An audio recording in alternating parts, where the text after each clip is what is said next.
সবাইকে স্বাগতম শিক্ষক একাডেমির অনলাইন ক্লাসে। আমাদের আজকের আলোচ্য বিষয় নবম দশম শ্রেণীর জীববিজ্ঞানের তৃতীয় অধ্যায় অর্থাৎ কোষ বিভাজন অধ্যায়।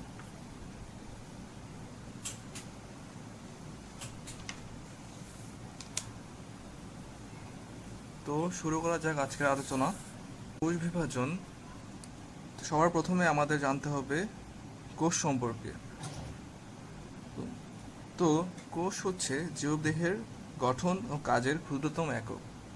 অর্থাৎ কোনো কিছু যখন তৈরি করা হয় তখন তার একটা একক আগে দরকার হয়। যে ধরো আমরা কোনো বিল্ডিং তৈরি করব, তো সেটা তৈরি করার জন্য আগে আমাদের ইট দরকার।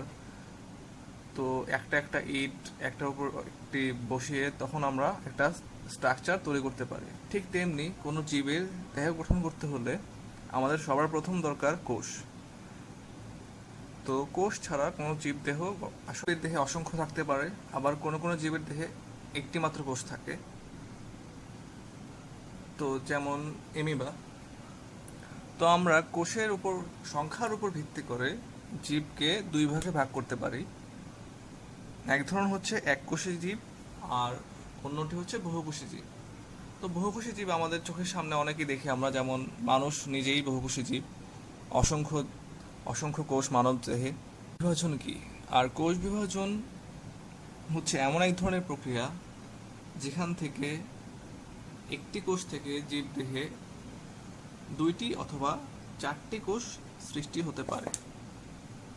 অর্থাৎ আবার বলি যে যে কোনো একটি অপত্য কোষ থেকে, একটি মাতৃকোষ থেকে দুইটি অথবা চারটি অপত্য কোষ সৃষ্টি হতে পারে।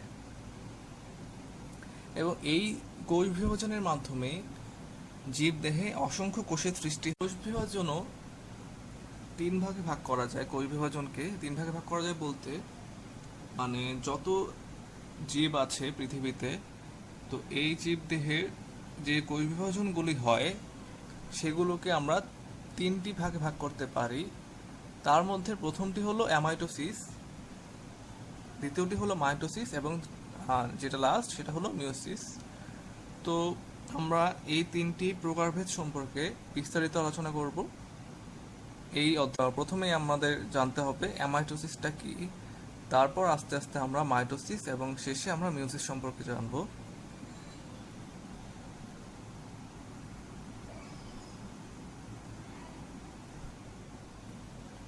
তো এখন আসা যাক অ্যামাইটোসিস কোষ বিভাজনে। অ্যামাইটোসিস কোষ বিভাজনে আমরা চিত্র থেকে দেখতে পাই যে এখানে প্রথমে একটি মাতৃকোষ থেকে আমরা দেখতে পাই যে কি দুইটি অপত্য কোষ সৃষ্টি হয়েছে।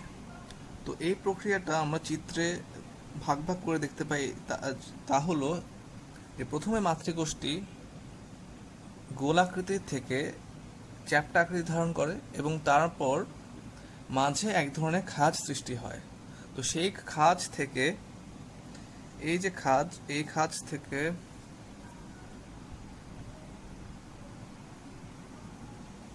তো যে খাঁজ সৃষ্টি হয়, এই খাঁজ পরবর্তীতে ভাগ হয়ে দুইটি অপত্য কোষ সৃষ্টি করে। তো এই দুইটি অপত্য কোষ আবারও ঠিক অ্যামাইটোসিস প্রক্রিয়াতে বিভাজিত হয়ে আরও দুইটি অপত্য কোষের সৃষ্টি হয়। এভাবেই আমরা যে দেখতে পাই যেসব জীব, এই যে এখানে উদাহরণ দেওয়া যাচ্ছে যে ব্যাকটেরিয়া, নীলাভ, সবুজ শৈবাল, ইস্ট, এসব জীব দেহে, যেগুলো আমরা বলতে পারি যে খুবই ক্ষুদ্র জীব, তাদের দেহে এই অ্যামাইটোসিস প্রক্রিয়াটি, মানে আমরা যদি জীবের প্রকারভেদ করতে পারি, তো নিম্ন শ্রেণীর জীবে এই ধরনের কোষ বিভাজন দেখা যায়, যেটা হলো অ্যামাইটোসিস, যার মাধ্যমে তাদের দেহে কোষ বিভাজন হয়। আমাদের পরবর্তী টপিক হচ্ছে মাইটোসিস কোষ বিভাজন। তো আমি আগেই বলেছি যে মাইটোসিস কোষ বিভাজন জীবদেহের জন্য খুবই গুরুত্বপূর্ণ এবং আমাদের মানুষের জন্য খুবই গুরুত্বপূর্ণ।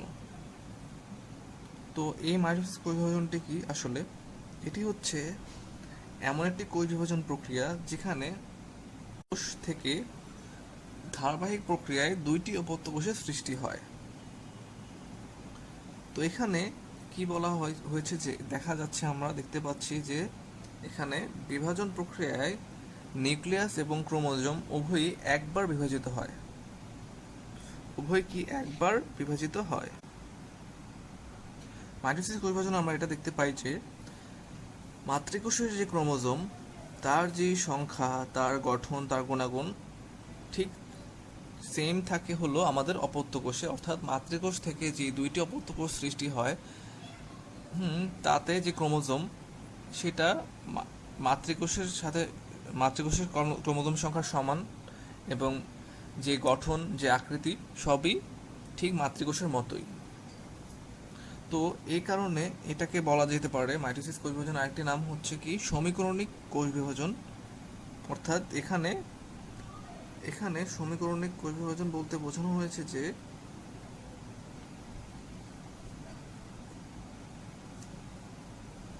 সমকরণিক কোষ বিভাজন। এখানে সমীকরণিক কোষ বিভাজন বলতে বোঝানো হয়েছে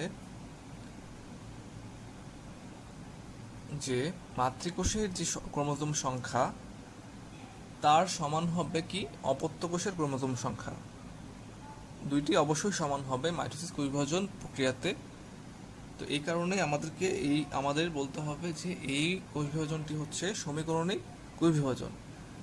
তো আসা যাক এখন মাইটোসিস কোষ বিভাজনকে বিজ্ঞানীরা 5টি ধাপে ভাগ করেছে, যে 5 ধাপে এই প্রক্রিয়াটা সম্পন্ন হয়। তো এর মধ্যে প্রথম ধাপটি হলো প্রোফেজ, তারপর ধাপটি হলো প্রোমেটাফেজ, তারপরেই পর্যায়ক্রমে আমরা যাব মেটাফেজে, তারপর যাব এনাফেজ, এবং সর্বশেষ ধাপটি হলো টেলোফেজ।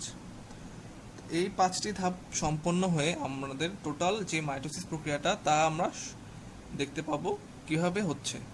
তো কোথায় হয় মাইটোসিস কোষ বিভাজন? মূলত হয় আমাদের যে বর্ধনশীল, অর্থাৎ উদ্ভিদ এবং প্রাণীর যে বর্ধনশীল অংশ, সেখানে যে ভাজক টিস্যু বিদ্যমান, অর্থাৎ আমাদের বা উদ্ভিদের বা যে কোনো প্রাণীর যেই অংশগুলো বৃদ্ধি পায়, যেই অঙ্গগুলো বৃদ্ধি পায়, সেখানে যেই ভাজক টিস্যু আছে, সেই টিস্যুতে আসলে এই বিভাজনটি সম্পন্ন হলো মাইটোসিস প্রক্রিয়ার সর্বপ্রথম ধাপ। তো এই ধাপের শুরুতে যেটা দেখা যায় সেটা হচ্ছে যে কোষের সবচেয়ে গুরুত্বপূর্ণ যে উপাদান নিউক্লিয়াস, সেই নিউক্লিয়াস আকারে বড় হয়। আমরা চিত্র থেকে দেখতে পাচ্ছি যে প্রথমে নিউক্লিয়াসের আকার অত্যন্ত ক্ষুদ্র থাকে, সেখান থেকে আস্তে আস্তে নিউক্লিয়াস বৃদ্ধি পায় এবং গোলাকার ধারণ করে। তো তারপর যেটা হয় সেটা হচ্ছে যে ক্রোমোজোম থেকে ধীরে ধীরে পানি হ্রাস পায়। তো পানি হ্রাস পাওয়ার ফলে এই চিকন ক্রোমোজোমগুলো আস্তে আস্তে পানি ত্যাগ করে এবং তাদের দেহেও মোটা ও সংকুচিত হয়, যা আমরা যৌগিক অণুবীক্ষণ যন্ত্রের মাধ্যমে দেখতে পারি। যে আমরা এই চিত্রে দেখতে পারি যে ক্রোমোজোমগুলো মোটা আকৃতি ধারণ করেছে। তো এই মোটা আকৃতি ধারণ করার জন্য মেন কারণ সেটা হচ্ছে যে তারা পানি হ্রাস করে বা পানি ত্যাগ করে। তো তারপর আমরা যেই পরিবর্তনটা দেখতে পাবো তা হচ্ছে ক্রোমোজোম সেন্ট্রোমিয়ার ব্যতীত লম্বালম্বি দুভাগে ভাগ হয়ে যায়। দুটি কি করে ক্রোমাটিড উৎপন্ন করে। সেন্ট্রোমিয়ার ব্যতীত যে ঘটনাটা ঘটে সেটা হচ্ছে কি, যে আমরা দেখতে পাচ্ছি যে লম্বালম্বি এই বরাবর দুই ভাগে ভাগ হয়ে গেছে ক্রোমোজোমটি, এবং এইগুলোকে কি বলা হয় যে ক্রোমাটিড।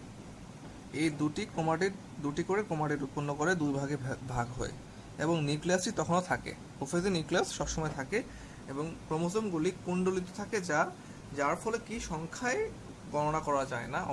অর্থাৎ কি, যে প্রোফেজ প্রক্রিয়াতে ক্রোমোজোমগুলি কুণ্ডলী পাকানো থাকে, এই কারণে আমরা যে সংখ্যায় কয়টি দ্বারা আমরা তা গণনা করতে পারি না। মাইটোসিস কোষ বিভাজনের পরবর্তী ধাপ প্রোমেটাফেজে। তো প্রোমেটাফেজের প্রথমে আমরা যা দেখতে পাই তা হচ্ছে যে উদ্ভিদের কোষের কতগুলো তন্তুময় প্রোটিনের সমন্বয়ে দুই মেরুযুক্ত স্পিন্ডল যন্ত্র সৃষ্টি হয়। অর্থাৎ এখানে যে আমরা চিত্র দেখতে পাচ্ছি, সেই চিত্রের এই যে ডট দেওয়া অংশগুলো, সেগুলোকে বলা হচ্ছে কি স্পিন্ডল যন্ত্র। তো আবার বলি যে এখানে কি হয়, প্রথমে যে তন্তুময় প্রোটিনের সমন্বয় স্পিন্ডল যন্ত্র সৃষ্টি হয়। এই যে যন্ত্রটা, মানে এই যে অংশটা কোষের, এটাকে বলা হচ্ছে যে স্পিন্ডল যন্ত্র, আর প্রতিটি যে তন্তু তাকে বলা হয় কি স্পিন্ডল তন্তু। তো তারপর যেটা হয় সেটা হচ্ছে ক্রোমোজোমের সেন্ট্রোমিয়ার স্পিন্ডল যন্ত্রের কতিপয় তন্তুর সাথে যুক্ত থাকে আকর্ষণ তন্তু। এবং কি দেখা যায় যে ক্রোমোজোমের যে সেন্ট্রোমিয়ার মাঝখানে যে মাঝে যে সেন্ট্রোমিয়ার সেটা যুক্ত থাকে কার সাথে, যে স্পিন্ডল যন্ত্রের যে তন্তুগুলি আলাদা আলাদা যে স্পিন্ডল তন্তু সেগুলির সাথে ক্রোমোজোমের সেন্ট্রোমিয়ার যুক্ত থাকে, এবং এই তন্তুগুলোকে বলা হলো আকর্ষণ তন্তু। তো আমরা বলতে পারি কি স্পিন্ডল তন্তুর অপর নাম হচ্ছে আকর্ষণ তন্তু।